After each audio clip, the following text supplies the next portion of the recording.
Okay, so you're learning to code, and you just figured out this cool thing called on-mouse press. Mm-hmm. You click the mouse, Yeah, and boom, something happens in your program. I like it. Like a circle pops up, or maybe you hear a sound. Yeah. But like sometimes it's kind of hard to tell what's actually happening behind the scenes, right? Right. Yeah. Like you click a bunch of times in the same spot, Mm-hmm. and you see one circle. Is it just one circle, or like are there actually 10 circles like all piled up on top of each other? Yeah. It's kind of like when you flip a light switch and you're like, did the bulb actually turn on? Uh-huh. Or is it just me like not seeing it? Yeah, totally. And that's super common when you're first starting out with coding, and especially with events like mouse clicks. You tell the computer, hey, do this when I click, but sometimes the result isn't like super obvious just by looking at the screen. Right, there's like a mystery. Yeah, bit of a mystery. So today we're going to like pull back the curtain and give you some tools to like really see what's going on when you use on mouse press. Yeah, let's demystify it. So you can be totally sure that your code is doing what you think it's doing Yeah. when you click and get those like aha moments way more often. Exactly. We've got some really cool material here on using and debugging events, and we're going to focus on like super practical stuff you can use right now. Yeah, like stuff you can literally try out in your code as we're talking about it. Perfect. So let's dive into our first superpower, the print function. Ooh, print. Yeah. So imagine you've got some code that looks like this: def on mouse press XY colon, and then you just draw a circle at like the coordinates 200, and let's say it has a radius of 20. Okay, classic circle. You run the code, you click, you see a circle, click again, another circle pops up in the same spot. But how do you know for sure that the on-mouse press function is actually running every single time you click? That's the question, right? Yeah, is it really doing its job each click, or is something weird going on? Yeah, visually it might look exactly the same, but like under the hood, the on-mouse press function should be firing every time you click. So how do we actually confirm that that's happening? Yeah, we need proof. We need proof, exactly. And that's where print comes in. Our trusty sidekick. It's like your little detective inside the code. So let's take a look at a slightly modified version of that code def on mouse press XY colon, and then we add this line, print open quotes in on mouse press exclamation point, close quotes, comma X, comma Y. Ooh, sneaky. And then of course we still draw our circle 200, 220. Okay, so we added that one little line inside the on-mouse press function, and it's going to do something pretty cool. Now, when you run this code and you start clicking keep your eye on the console window, that's where the magic happens. Yeah, the console is where the secrets get revealed. Every time you click, you should see this message pop up in the console. It'll say in on mouse press with an exclamation point. It's like your code is shouting back at you, hey, I'm doing the thing. Talking to us. Yeah. And what's even cooler is that right after that message, you'll also see the exact X and Y coordinates of where your mouse clicked on the screen. Whoa, so we know exactly where the click happened. Exactly. It's like your program is saying, yep, you clicked and it was right here. That's amazing.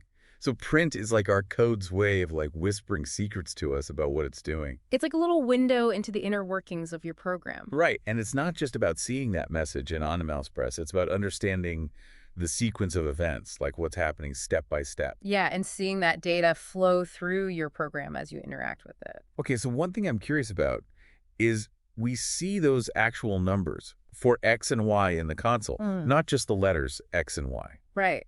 Good catch. Uh-huh.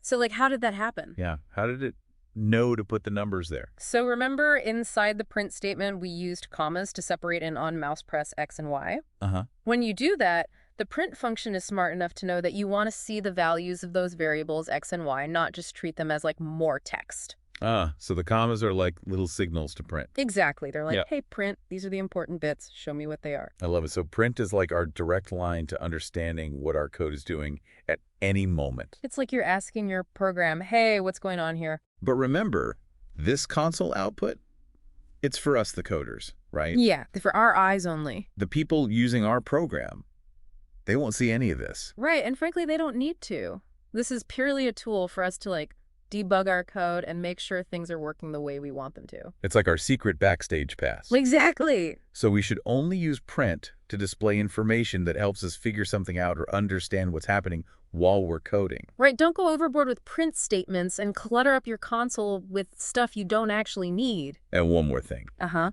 Once we're done debugging and we're sure everything's working, it's a good idea to like clean up our code and remove those print statements. Yeah, it's like tidying up your room after you finished a project. Right. We don't want our code to be messy with a bunch of unnecessary print statements. Exactly. Keep it clean and readable. Okay, so print is our first tool for seeing the invisible.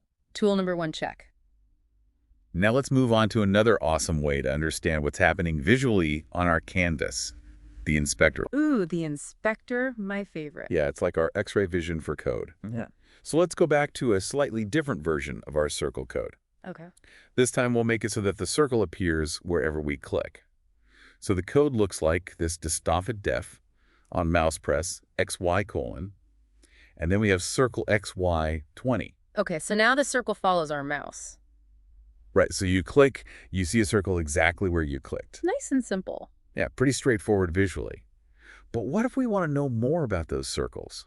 Like what kind of stuff? Like maybe their exact location, or maybe you're trying to figure out why they're not appearing exactly where you expected them to be. Right. Those little details can be tricky. Yeah, that's where the inspector comes in super handy. Inspector to the rescue. Now here's a thing you might notice. Huh? If you just move your mouse over the canvas without clicking, Yeah. the inspector doesn't just pop up automatically. Right. It's not like when you're just looking at static shapes that you drew when the program first started. Yeah, when you're dealing with mouse events, like on mouse press, the inspector is a little bit more shy. It's like it doesn't want to interrupt you while you're clicking around. But don't worry, we can still get the inspector to show up. Yeah, we just need to know the secret handshake. So here's the trick. Hold down the control key that's usually labeled Ctrl on your keyboard while your mouse is over the canvas. It's like saying, hey, inspector, I need your help over here. And just like that, the inspector will appear, showing you all the juicy details about the circle your mouse is hovering over. It's like magic. You'll see its exact X and Y position, its radius, its color, and any other properties it might have. It's like peeking under the hood of your program. So to recap, you run your code, you click a few times to make some circles, then you hold down the control key and move your mouse over those circles. And boom, inspector time. It's super useful for understanding the results of each mouse click. You can instantly check if the circles are in the right spot and if they have the properties you want them to have. Yeah, it's like a super-powered debugging tool. Okay, so we've got print for understanding when things happen and the inspector for examining the visual results. 2 powerful tools in our coding arsenal. Now let's talk about something called top-level code. It might sound a bit technical, Yeah, it sounds fancy. but it's actually a pretty simple concept. It is, once you wrap your head around it. So basically, top-level code is any code in your program that isn't inside a function like on mouse press. Right, it's the code that's just kind of hanging out at the top level of your script. And here's the crucial thing to remember about top-level code. It runs only once. Just once. And it runs right when you first start your program. Before anything else happens. Before your program even starts listening for events like mouse clicks. It's like the setup crew getting the stage ready before the show starts. To see this in action, let's look at a quick example. So let's say we have this code, a label that says, click the mouse to see blue circles, and we'll put it at coordinates 200, 200, and give it a size of 20. Okay, setting the scene. And then we have our on-mouse press function defin, on-mouse press XY:, and inside that we'll draw a circle at the mouse coordinates XY with a radius of 20, and let's make it blue. Blue circles it is. So what do you think we'll see when we run this code for the very first time? Okay, so first things first, the top-level code gets executed, right? Exactly. So we should see that label pop up on the screen, the one that says click the mouse to see blue circles. Right, and that happens immediately before we've even done anything with our mouse. It's like the opening act getting us ready for the main event. Perfect. Now what happens when we start clicking the mouse? Now the on-mouse press function gets to shine. Every single time we click. Every click a new circle. And what's important to remember is that the top-level code, the part that created the label, Right. that code doesn't run again. It did its job, and now it's taking a break. It's like it set the stage, and now it's up to the on-mouse press function to handle the action. It's the star of the show now. So we have this label that's always there, created by the top-level code. Yeah. And then every time we click, we get a new blue circle, thanks to on-mouse press doing its thing. It's a beautiful collaboration. It really shows the difference between code that sets things up initially and code that responds to specific events. Yeah, that's a really important distinction to keep in mind. On-mouse press is event-driven. It waits for a specific event, in this case a mouse click, and then it jumps into action. It's like a sprinter waiting for the starting pistol. But top-level code, it just runs in order from top to bottom when the program starts. No waiting for anything. It just does its thing. Knowing this difference is crucial for controlling when different parts of your code run. It's all about timing and understanding the flow of your program. Okay, so we've got a good grasp on mouse clicks now. We've got print the inspector and top-level code under our belts. But let's take things up a notch.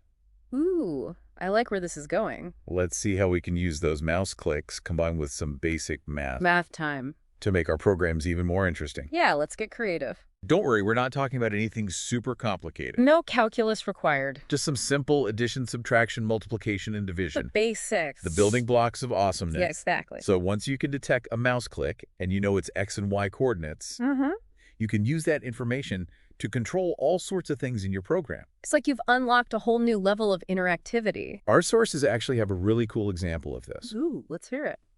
Let's say you want to make a circle that becomes more or less transparent, depending on how far to the right you click. Okay, I'm intrigued. You might think, hey, I'll just use the mouse's X position directly to set the circle's transparency. Makes sense at first glance. Right, so the further to the right you click, the more transparent the circle becomes. Uh-huh. The transparency of an object is often called its opacity. Just a fancy word for how see-through something is. So you might try writing code like this: def on mouse press XY:, and then circle XY50 with a fill in navy, and then opacity equals X. Okay. Seems reasonable enough. But if you actually try running this code and clicking around you, we might notice something unexpected. Yeah, what happens? Think about it for a second. Hmm. What's the range of values for the X coordinate of your mouse? Okay, so X usually goes from 0 on the left edge of the canvas to like 400 or so on the right edge, depending on the size of your canvas. Exactly. But opacity, how see-through something is, Right. that's usually measured on a scale from 0 to 100. 0 being completely invisible and 100 being totally solid. So if your mouse is at, let's say, X equals 300, Mm-hmm. you're trying to tell the computer to make the circle have an opacity of 300. That doesn't quite fit. Yeah, opacity only goes up to 100. Right, so it's like trying to fit a square peg in a round hole. Exactly, and that's where a little bit of math can come in handy. Math to the rescue. To make sure that X coordinate value fits nicely into that 0 to 100 range for opacity, we can simply divide it by 4. Division it is. So our code now looks like this: def on mouse press XY:, circle XY50, fill equals navy, and then opacity equals X divided by 4. Okay, I see what we did there. We squished the range of possible X values down to the range of possible opacity values. We made them compatible. So when your mouse is all the way on the left at X equals 0, the opacity will be 0 divided by 4, Which is totally transparent. invisible circle. And when your mouse is all the way on the right at X equals 400, the opacity will be 400 divided by 4. Which is 100. A nice solid blue circle. Perfect. Now, the further to the right you click, the more solid your blue circle will be. I love it. It's like magic, but with math. And it's not just division. We can use other basic math operations too, Ooh, like what? like addition, subtraction, and multiplication, Yeah. to create all sorts of cool effects based on where you click. My brain is already buzzing with ideas. Imagine changing the size of a shape based on how high or low you click using the Y coordinate, Ooh, yeah. or even mixing colors based on some simple calculations using both the X and Y positions. Now we're talking. It's like opening up a whole new world of possibilities. The possibilities are endless. All right, let's wrap things up. Time to summarize our awesomeness. We've covered some really essential techniques for understanding what's going on when you're using on mouse press. We've demystified the mouse click. We started with print to see when our code is running and get the exact coordinates of our clicks. Right. Then we explored the inspector, Our trusty sidekick. especially when we're working with mouse events, to get a detailed view of the objects we're creating. Like an X-ray vision for our code. We also made sure we understood the difference between top-level code, Uh-huh. which runs once at the beginning, Gutting the stage. and event-driven code, like on mouse press, that reacts to what we do with the mouse. The stars of the show. And finally, we saw how a little bit of basic math can go a long way in making our mouse interactions way more dynamic and interesting. Math is our secret weapon.